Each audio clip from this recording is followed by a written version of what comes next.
Béhanzin, lui, peut compter sur une armée d'une dizaine de milliers de soldats, dont environ 1200 Amazones. Les Amazones, ce corps d'élite de l'armée du Dahomey, qui a laissé aux soldats français des souvenirs mémorables. C'était des femmes qu'on choisissait et qu'on se fidélisait, que le pouvoir se fidélisait par des méthodes occultes. Ces femmes devaient faire un pacte de sang avec le pays, le Dahomey, ce qu'on appelait le Dahomey même. Donc il n'était pas question de trahir le pays. Elles devaient se dévouer corps et âme. Même en cas d'échec, elles protégeaient de leur vie le monarque. Mais elles avaient une telle ardeur au combat que une Amazone, par exemple, bondissant comme une panthère, atterrit sur le canon, sur la tige du canon. Un canon de terrain, hein? Ce n'est pas le canon d'un fusil. Et alors, voilà, elle décapite le canonnier et avant que d'autres ne l'atteignent. Et c'est une bataille où les soldats d'Abomey, notamment les Amazones, ont révélé leur forte connaissance du terrain, leur habileté, leur préparation militaire. Ce qui impressionnait les observateurs européens, c'est leur déploiement, c'est leur tactique sur le terrain. Ils peuvent s'approcher des troupes françaises. Ils le font généralement peu avant l'aube.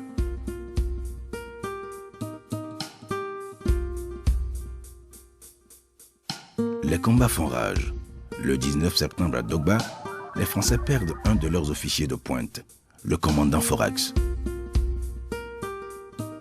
Mais la lutte se poursuit. Pokissa, Akpa et Kotokpa seront les prochaines cibles de Dode.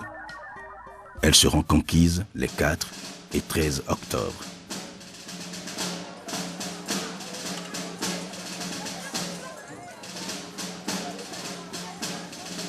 Le 4 novembre, après une bataille farouche, Canaan, la ville sainte, au lieu des autels sacrés du royaume, tombe sous le feu nourri des forces françaises. C'est un gros verrou qui vient de sauter. Reste Abomey, la cité des rois. Elle tombera à son tour le 17 novembre.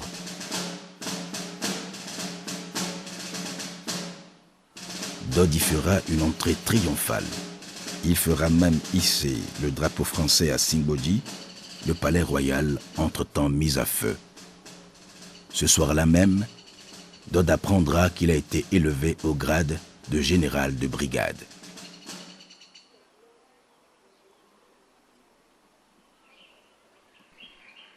Le 3 décembre, Dode proclame la déchéance et le bannissement du roi Béhanzin.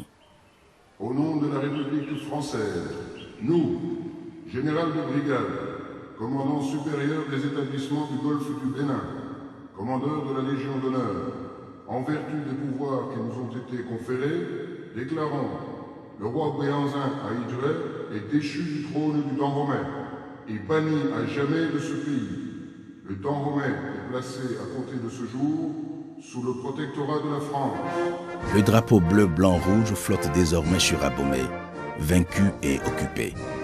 Plus tard, Victor Ballot ajoutera à cette présence française un symbole de la République. Il fait construire dans la cour intérieure épargnée par l'incendie le siège du gouverneur. La Deuxième Guerre a été meurtrière. Elle a fait de nombreuses victimes. D'abord chez les Français. Selon plusieurs récits recoupés, on peut estimer à plus d'1 millier le nombre de soldats tués, dont environ 600 officiers, tous grades confondus. On peut encore voir aujourd'hui à Famay l'endroit où ont été enterrés le commandant Forax et ses hommes. Au cimetière français de Goho, le nombre et la qualité des soldats tués sont une indication de l'étendue des pertes.